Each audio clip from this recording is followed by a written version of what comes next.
किसान आंदोलन पर जो है लगातार मेरे सहयोगी आदित्य नायर जो है ग्राउंड जीरो पर बने हुए हैं, सिंघू बॉर्डर से जो है अभी लाइव जुड़ रहे हैं। आदित्य, फिलहाल जो है सिंघू बॉर्डर से आप किस तरीके की तस्वीर दिखा रहे हैं, क्या कुछ अपडेट आप हमें दे रहे हैं?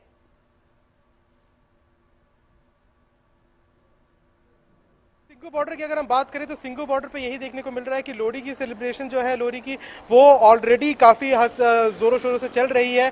यहाँ पे किसानों का यही है कि आज लोहड़ी सेलिब्रेशन के बाद एक बैठक होगी आज और कल में, जिसमें किसान नेता ये डिस्कस करेंगे कि कमेटी के साथ क्या बातचीत करनी है। सारे लीडर्स और सबसे उनकी राय मांगी जाएगी और कमेटी से कैसे डील करना है ये पूछा जाएगा। उसके बाद 26 जनवरी को जो ट्रैक्टर मार्च होना है उसमें उसको लेकर कैसे आगे बढ़ना है इस पर बात होगी। और उसके बाद फिर मीडिया को और पब्लिक को क्या फेस दिखाना है, क्या उनको क्या शो करना है, इस पे सबसे बड़ा जो मुद्दा है वो डिस्कस होगा।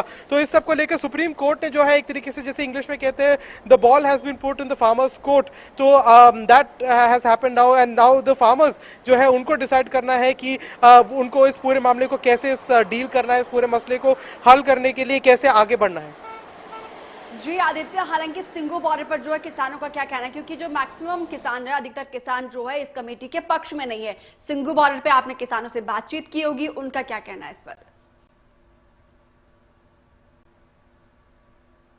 जी देखिए, जब सिंघू बॉर्डर पे किसानों से बातचीत की तो किसानों का कहना यह है कि वो इस कमेटी के समर्थन में नहीं है। उनका कहना यह है कि ना हमें कमेटी से मतलब है, ना हमें किसी और चीज़ से मतलब है। उनका सिर्फ एक ही एम है, वो ये कि तीनों कानून जो है वापस लिए जाए। उनका कहना यह है कि चाहे आप जिस तरीके से भी करें, सरकार हो चाहे सुप्रीम कोर्ट हो, जिस भी तरीके से करे, चाहे कमेटी बिठाए, चाहे वो संसद बुलाएं, चाहे जैसा मर्जी करे, पर ये तीनों कानून जब तक वापस नहीं होंगे किसान यहाँ से हटेंगे नहीं। सबसे बड़ी बात इसमें समझने की यही है कि क्योंकि किसान अब यहाँ पहुंच चुके हैं, किसानों का आंदोलन है और तो किसानों के पास है जो जिस तरीके से कहा जा सकता है अपर हैंड, 1 से 1.5 लाख से ज्यादा 1.5 लाख किसान है दिल्ली के बॉर्डरों पे, तो अपर हैंड इन्हीं के ऊपर है। तो कहीं ना कहीं सुप्रीम कोर्ट को भी और केंद्र को भी अपने कदम में आगे बढ़ाकर किसानों से आके नेगोशिएट करना होगा। किसान उनके पास आके नेगोशिएट करेंगे ऐसा होते हुए तो नहीं दिख रहा है।